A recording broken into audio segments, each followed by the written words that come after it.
Good morning. Hope everybody's Wednesday is off to a good start. Mine is so far.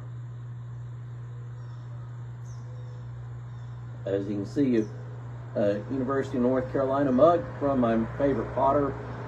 I'm using this mug, I guess, in honor of my old alma mater, in light of what took place up there on Monday. So anyway, it's great to be with you on a Wednesday morning on my side porch. The last several weeks, I've been looking at various denominations that you might see as you're riding down the road. So there's, Roman Catholic churches, not as many here in the South, but there are some, and there's one like just a mile and a half or two from where I'm sitting. Good Christian people, and there's the Orthodox Church, and there are very few of those in the United States, but there are some. And then I referred to the Lutherans, and there are a large number of different Lutheran churches, Lutheran bodies. Primarily the ELC, Evangelical Lutheran Church in America, and the Lutheran Church Missouri Synod. And then last week I referred to the Presbyterian churches, and like with Lutheranism, there are scads of different Presbyterian denominations, Presbyterian bodies, PCUSA, PCA being the two largest. And with today, the Episcopal Church or Anglican Church. And I'm doing these sort of chronologically in order in which they sort of emerged. Not in order of like how many you see, but just historically the order in which they emerged. So at the same, to set the historical record, at the same time that John Calvin was doing his work in the middle of the 1500s, the English Reformation was taking place in England. King Henry VIII broke the Church of England off from the Roman Catholic Church and established the Church of England.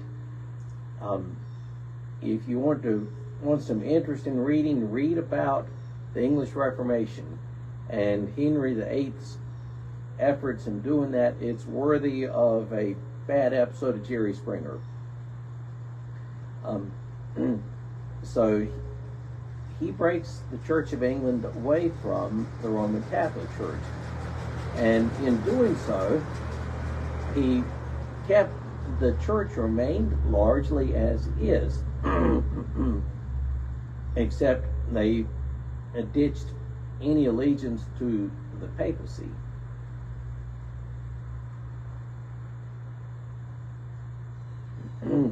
So the structure of the church remained largely the same, with bishops and an archbishop and priests.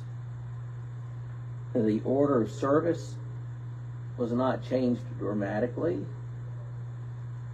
except that it would be done in English rather than in Latin. But the big change was theological. During the English Reformation, they wrote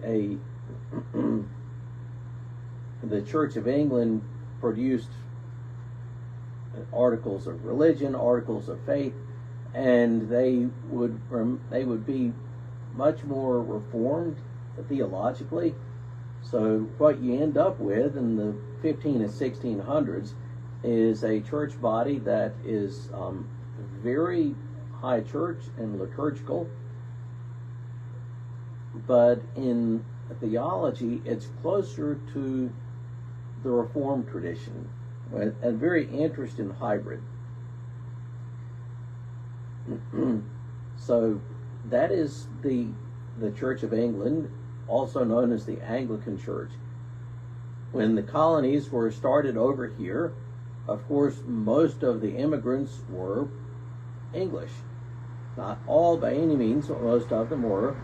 And so in the colonial era, particularly in the South, in the southern colonies, the Anglican churches were dominant. That's what you saw most. And in fact, in some of the southern colonies, the Anglican church was an official religion of the colony. So what happened after the American Revolution is that all these Anglican churches decided, nah, we don't want to be called Anglican anymore, and they broke away. And they broke away and took the term Episcopalian. So when you see an Episcopal church, it is that tradition. An Episcopal church comes from the broader Anglican tradition, except they broke away shortly after the end of the American Revolution. They're still part of, pardon the trash truck that goes by. The Episcopal Church in the United States is part of the broader Anglican communion, if you want to call it, this worldwide communion of all the different churches that are Anglican in heritage. So an Episcopal service will be sort of Anglican in style. It's very liturgical. It is high church, if you want to call it that. And in terms of worship style, if you've never been to one, it's not dissimilar to a Lutheran service. Lutheran service is very liturgical. Some elements you're kneeling, other elements you're sitting, other elements you're standing. In an Anglican or Episcopal church, as with the Roman Catholic forebears and with a lot of Protestants, they baptize infants and small children.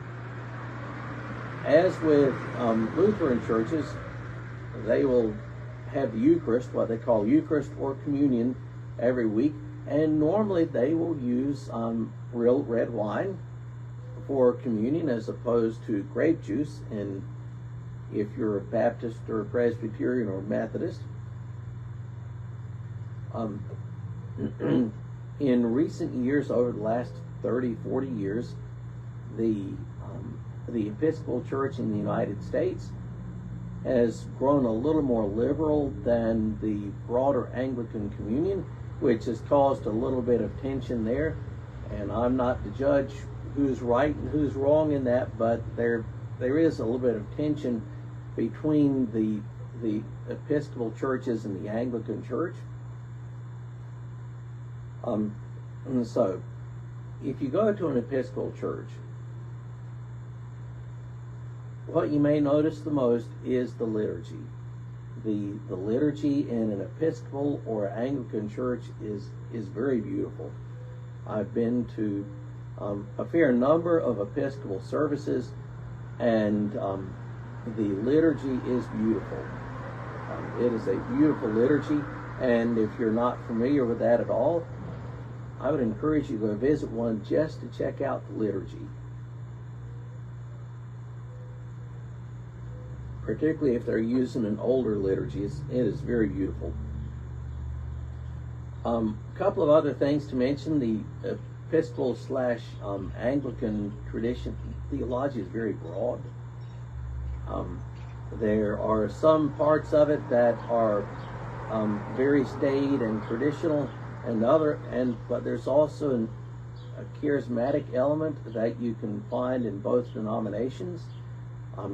They are fairly broad theologically and in worship style, particularly in theology and what they emphasize. But like I said, if you're not familiar with an Episcopal or an Anglican church, go check one out sometime just for the liturgy.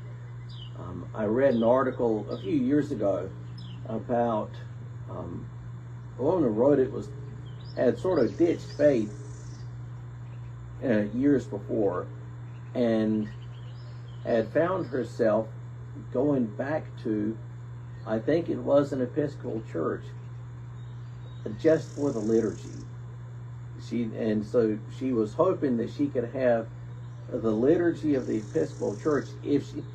Even if she was wishing that there was a way that she could keep the liturgy and ditch the actual beliefs that went with it, which is sort of a hard thing to do. But the liturgy is beautiful, and it prompted real communion there. So that was fascinating. She wanted to keep the liturgy, have the liturgy, but ditch the beliefs, the theology, which are at the heart of any liturgy or worship. But anyway, that is the Episcopal or Anglican tradition. They do come from the English Reformation of the 1500s.